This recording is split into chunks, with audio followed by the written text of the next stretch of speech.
ప్రాచీన శివాలయంలో కన్నుల పండుగగా సహస్ర కలశ జలాభిషేకం, ఆధ్యాత్మిక శోభాయాత్ర.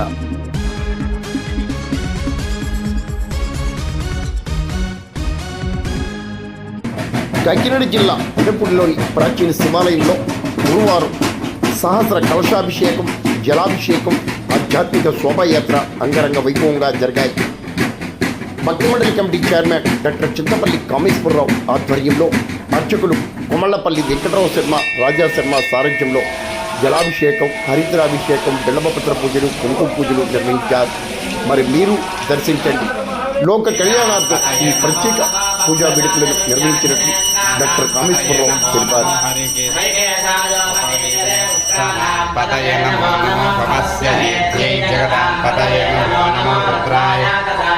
క్షేత్రాణాం పతయే నమో నమః.